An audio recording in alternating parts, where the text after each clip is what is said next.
بەڕێزان بەردەوامین گفتگۆ دەکەین لەبارەی پەیوەندیەکان هێرێمی کوردستان و بەغدا ئەم پەیوەندیانە بەکوێ دەگات ناو بەناو ڕێک دەکەون تێک دەگیرێنەوە بۆ 2 مانگ ڕێککەوتنیەکەن دوای 3 مانگ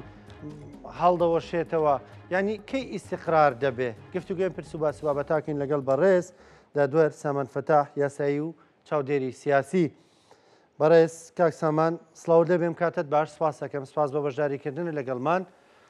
بە بڕوای تۆ پەیوەندەکان هێرێمی کوردستان و بەغدا بەکوێ دەگا بە تایبەت ماڵبژاردنێکی چارەنووسازمان لە بەردەمە ینی لە دوای ماڵبژاردنە پەیوەندیەکان بەکوێ دەگەن؟ سڵاو لە بەڕێستان، سڵاو لە بینەرانی کەناڵە جوانەکەی کورسات. ئەگەر ئێمە باس لە پەیوەندیەکانی نێوان هەرێمی کوردستان و حکوومەتی عراقی بکەین دەبێت بگەڕێنەوە بۆ مێژوو. هەموو حکوومەتەکە یەک لە دوایەکانی عراق لەگەڵ مافەڕەوەکانی گەلی کورد هەمیشە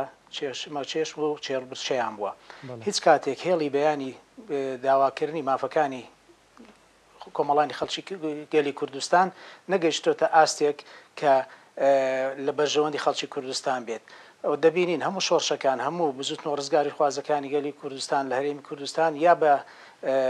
دەستێوەردانێکی دەرەچی یا بەستێوەردانێکی ئەقلیمی لەبار دراون. ئەم حاڵەتە هەبووە تاوەکو دوای ڕاپەڕین و پێکێنانی حکوومەتی عراقی نوێ و داڕشتنەوەی دەستور بە شێوازێکی تازە و بە شێوازێک کە لەگەڵ بەرژەوەندیەکانی گەلی عراق و هەرێمی کوردستاندا بگونجێت. لە دەستوردا ئاماژەی پێکراوە کە عراق دەوڵەتێکی فیدرالیە هەموو پەیوەندیەکان لەژێر سایه و سێبەری دەستوردا ڕێکخراون. بۆیە هەر پەیوەندیەک هەبێت لە نێوان هەرێمی کوردستان ڕێخەرەکەی دەستورە و بنەماکەی دەستورە. تاوکە ئێستا هەرێمی کوردستان پابند بووە، تەنانەت دەتوانین بڵێن بە بڕگەکانی دەستور لە کۆمەڵێک شوێنیش پابندیەکەی تەواو نەبووە وەک ئۆپۆزیسیۆن کاری کردو کە ئەمەش کاریگەری هەبوو لەسەر پەیوەندیەکانی نێوان هەرێم و حکوومەتی عراقی یاخود عێراقدا. بۆیە لێرەدا پێویستە ئێمە بزانین کە بڕگەکانی دەستور چۆن بە چ شێوازێک ئێمە لە ڕووی دەستوری و لە ڕووی یاساییەوە لەگەڵ عێراقی تازەدا مامەڵە دەکەین. ئایا ئێمە وەک ئۆپۆزیسیۆن کار دەکەین یاخود وەک هەرێمێکی فدرالی دان پێدانراو. و لە کاتی ئێستادا پەیوەندیەکانی نێوان هەرێمی کوردستان و عێراقدا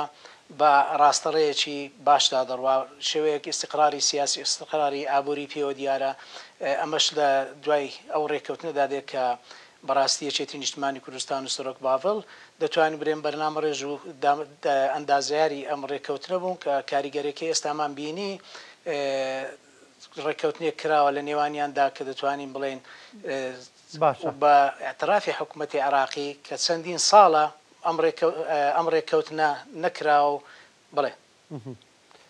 ینی دەمێ بپرسم بەڕێزت یاسایی بەغدا لەگەڵ ئێمەدا کێشەی یاسایی هەیە، کێشەی دەستوری هەیە، کێشەی تەکنیکی هەیە یان نا ئەمانە ئەبێ وەلا بنین بەڵکو کێشەی سیاسی هەیە لەگەڵ ئێمەدا؟ بەڕێز ئەوانەی کە باست کرد هەرێمی حکوومەتی عراقی لەگەڵ هەرێمی کوردستان هەموو ئەو کێشانەی هەیە. بۆ نمونە لە تەفسیری بڕگەکانی دەستور ئێمە بە شێوازێک تەفسیرمان کردووە. بۆ نمونە یاسای دەرهێنانی نەوت و بەکارهێنانی بیرە نەوتیەکان ئەمە کاتی خۆی کێشەیەک بوو کە هەر حکوومەتە و بە شێوازێک تەفسیرمان دەکرد. ئەمە شێوازە یاسایەکە یاخود کێشە یاسایەکانە. لە ڕووی سیاسیش هەمیشە حکوومەتە یەک لە دوایەکانی عێراق دانیا بە مافەکانی کوردانە ناوە چونکە هەمیشە لە دژی بووین و ئەوە ئێستاش کە دەبینی ئەمە لە عێراقدا ئەگەر تەماشا دەکەین عێراق پێک نەهاتووە لە حکوومەتی عراقی پێک نهاتووە لە حیزبێکی تەنیا و بتوانانی مامەڵی لەگەڕ بکەی بەڵکو لە کۆمەڵێک ئەحزابی سیاسی سونی شیعی هەتا تیاندا هەیە دەتوانین بڵێن پاشماوەی بەعسیەکانیشی تێدایە. بۆیە ڕێککەوتن لەگەڵ ئەمانە لە ڕووی سیاسیەوە دەبێت بە شێوەیەکی زۆر دیبلۆماسی بێ و لەژێر چەتری دەستور بێ. واتە لێرە ئەگەر بڵێن کێشەکان سیاسیە یاساییە دەستوریە هەموو کێشەکانی تێدایە. بەڵام چۆن چارەسەر دەکرێت؟ ئێمە دەبێت خوێندنەوەمان بۆ هەر بارودۆخێکی هەر بارودۆخێکی دێ پێشەوە خوێنەوەکی جیانمان هەبێت کە ئایا ئەو خوێنەوە جیان لە بەرژەوەندی گەلی کوردستان و لە چوارچێوەی عراقێکی فیدراڵە یاخود ئێمە دەتوانین سەر بەخۆ هەرێمێکی سەر بەخۆ مامەڵە لەگەڵ حکوومەتی عراق بکەین کە لە ناو دەوڵەتێکی فدرالی و لە دەستور دانی پێنراوە کە دەوڵەتێکی فدرالی ئێمەش بەشێکین هەرێمێکین لە وڵاتە فدرالیە کەواتە خوێندنەوەی هەرێمی کوردستان دەبێت لە هەرسێ لاوە بێ سیاسی بێ یاسایی بێ دەستوری بێ اینجا دەتوانین مامەڵە لەگەڵ حکوومەتی عراقدا بکەین بۆ شێوەیە کە دەتوانین بەرژۆندەکانی گەلی کوردستان دەستە بەر بکەین. باشە کاک سامان پێشتر وتێت ئەو ڕێکەوتنەی کە ئەنجام درا بەڕێز بەفڵ تاالبانی چۆیە بەغدا بە ناوی هەموو کوردەوە چۆیە بێ لەوێ ینی بنەمایەکی داڕژ بۆ ڕێکەوتنەوە ڕێکەوتنێکی نمونەیی بووە و ئەنی ئەمەی ئێستا هەیە دەرەنجامی ئەو ڕێکەوتنێ بە بڕایەوە بە شایدی و دۆست و نارانمان ئەگەر ئەو هەنگاوی سەرۆک بافڵ نەبا و هەنگاوەکەی لەوەش دەبینینەوە کە توانای تونکردنەوە و تونند و تۆڵکردنی پەیوەندیەکانی لە هەرێمی کوردستان و لە عێراقیشدا دەرکەوت بۆ ئەمە پەیوەندیش تونند و تۆڵی لەگە حیزبە سیاسەکانی هەرێمی کوردستان بەس و سەردانی پارتی دیموکراتی کوردستانی کرد کە لە ئاستێکی زۆر بەرز کە ئەمە یەکەم جارە زۆر دەمێک کە ئەم بەستەڵەکە نەتوابەوە ویست توانی ئەم بەستەڵەکە سیاسی و پەیوەندی سیاسە بتوێنێتەوە پەیوەندیەکە تونند و تۆڵتە بکاتەوە هەر لەوێشەوە ئەوە باس لەوە کرا کە بەڕێزیان بچن بۆ بەغدا و دەستکراوە بێت لە کردنەوەی پەیوەندیەکان لەگەڵ حکوومەتی عراقی و بینیشمان کە لەگەڵ حکوومەتی عراقی دانیش بە شێوازێک پەیوەندیەکان تونند و تۆڵ بوونەوە کە دەرەنجامی ئێستا ئەو ڕێکەوتنەی لێکەوتەوە ئێمە دەبێت یەک شت بزانین بەڕێزان ئەوەی کە دەکرێت تەنها بەڕێککەوتن و دەست لە ناو دەستی یەکتری حیزبەکان دەکرێت چوە هەرێمی کوردستان بە دۆخێکی زۆر ناهەموار دەڕوات و ئەم دەست پێشخەریانش هەمیشە لە یەکێتی نیشتمانی کوردستان کورتن بڵێن غەریب نەبووە شتێکی نامۆ نەبووە هەمیشە لە کاتێکە هەرێمی کوردستان گەیشتۆتە ئاستەنجێک گەیشتۆتە کێشە و ململانێک لەگەڵ حکوومەتی عراقی ئەوە یەکێتی نیشتمانی کوردستان بوو کە پێشەنگ بوو بۆ توانەوەی بەستەڵەکە چەقبەستەکانی نێوان پەیوەندیەکانی نێوان هەرێمی کوردستان حکوومەتی عراقی و ئەو ڕێکەوتنی ئێستاش من بەڕای خۆم بەڵێ بە هەوڵەکانی هەوڵی سەرۆک باڤڵی دەزانم و هەوڵی سەرکردایەتێکی نیشتمانی کوردستانی دەزانم بۆیە پشتیوانی و پشتگیریی زۆری لێکرا هەم لە هەرێمی کوردستان هەم لە حکوومەتی عراقی و پیرۆزبایی لێکرا و دەستخۆشی لێکرا لە وڵاتە تەنانەت ئەمریکا ئەوروپا دەستخۆشییان لێکرد بۆ واژۆکردنی ئەو ڕێککەوتنامە کە چەند ساڵێک بوو نەدەتواندرا ئەو بربەستە چەقبۆستەی کە تێکەوتبوون پەیوەندیەکانی نێوان هەرێم و عێراق بۆ شێوە بتوێنرێتەوە و ئاسایی بکرێتەوە. باشە کاک سامان بۆ ئایندا ئێمە دەبێت چی بکەین هەڵبژارنێکی شارن و سازمان لە بەردەمە و دوای هەڵبژارنەکە نازانین کێ سەرۆکوەزیرانی عێراق دەبێ و ئەوەش دەزانین کە لە عێراقدا کەس شەخص کەسەکە زۆر ڕۆڵی هەیە ئایا محەممەد شیع سوودانی دەبێتە سەرۆکوەزیران یان ئەوانی دیکە کە بەنیازن ینی کوور دەبێت چی بکات چۆن خۆی بۆ ئەمە ئامادە بکە